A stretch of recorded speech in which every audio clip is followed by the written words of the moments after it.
આજથી થોડાક દિવસ પહેલા ખેડૂત નેતા રાજુ કરપડા દ્વારા આમ આદમી પાર્ટીમાંથી રાજીનામું આપ્યું હતું. રાજીનામું આપ્યા બાદ આમ આદમી પાર્ટીના રાષ્ટ્રીય અધ્યક્ષ અરવિંદ કેજરીવાલ છે તે ગુજરાતની મુલાકાતે હતા.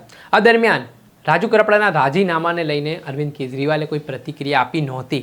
જે બાદ અમે રાજુ કરપડાનો સંપર્ક કર્યો ત્યારે રાજુ કરપડાએ શું કહ્યું વિગતે વાત કરીએ.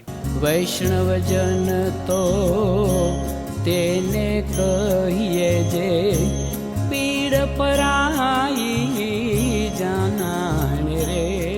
દર્શક મિત્રો, નવજીવન ન્યૂઝમાં આપનું સ્વાગત છે. હું છું ફૈઝાન.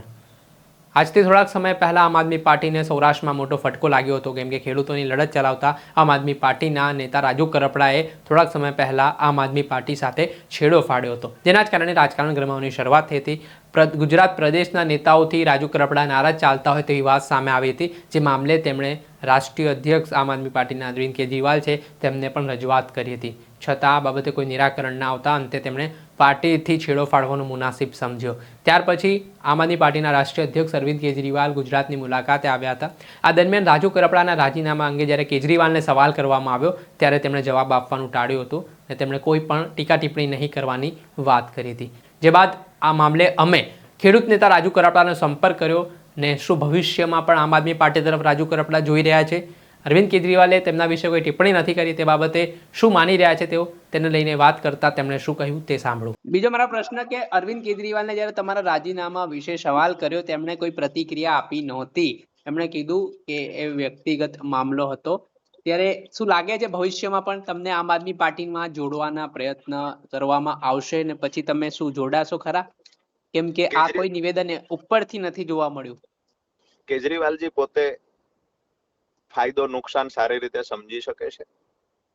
મેં પણ આજ આમ આદમી પાર્ટી છોડ્યા પછી આજ સુધી કેજરીવાલજી માટે કોઈ ટીકા ટિપ્પણી નથી કરી અને હું એવું માનું છું કે મારા માટે સન્માનીય હતા. એમના માટે કોઈ ટીકા ટિપ્પણી કરવી મને પણ વ્યાજબી નથી લાગતી.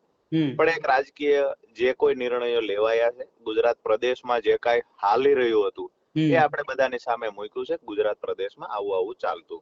આપણા રાજીનામાના કારણે અરવિંદ કેજરીવાલને કીધું તો આવું સ્વાભાવિક છે કે એ જ વખતે વાત થઈ હતી. રાજીનામું આપતાના આગલા દિવસે જ મેસેજ કરીને બધા જોડે વાત થયેલી છે. કોઈ નવાઈની વાત નથી. મેસેજ કરીને બધા જોડે વાત બી થઈ છે અને જે કહેવાનું હતું એ કીધું પણ છે. તેમણે પ્રયત્ન ના કર્યા તમને રોકવાના કે રાજુભાઈ અમે આનું નિરાકરણ લાવીશું પાર્ટીમાં રહીને? એમણે કેમ કઈ એવું દબાણ છે એમના પર પણ? ના, એવું તો ના કહી શકાય. એમના માટે મને નથી લાગતું કઈ કહેવું જોઈએ. પણ રાજીનામાની 24 કલાક પહેલા વાત કર્યા પછી 24 કલાક સુધી જ્યાં સુધી રાજીનામું નથી આપ્યું ત્યાં સુધી ગુજરાત પ્રદેશમાંથી કોઈનો ફોન નથી આવ્યો. એ હકીકત છે. જી, ખૂબ ખૂબ આભાર રાજુભાઈ, તમે જોડાયા અને આ મુદ્દે ખૂબ મહત્વપૂર્ણ પ્રતિક્રિયા આપની આપી. જી, આપણે સાંભળ્યા આ હતા ખેડૂત નેતા રાજુ કરપડા. તેમના દ્વારા કહેવામાં આવ્યું છે કે જે પ્રદેશ લેવલે જે નેતાગીરી ચાલી રહી હતી તેની સામે તેમને વાંધો હતો. તે બાબતે તેમણે આમ આદમી પાર્ટીના રાષ્ટ્રીય અધ્યક્ષ અરવિંદ કેજરીવાલને પણ રજૂઆત કરી, છતાં કોઈ નિરાકરણ ન આવતા અંતે તેમણે પાર્ટી છોડી છે. દર્શક મિત્રો, આવા જ વિડીયો જોવા માટે નવજીવન ન્યૂઝ જોતા રહો.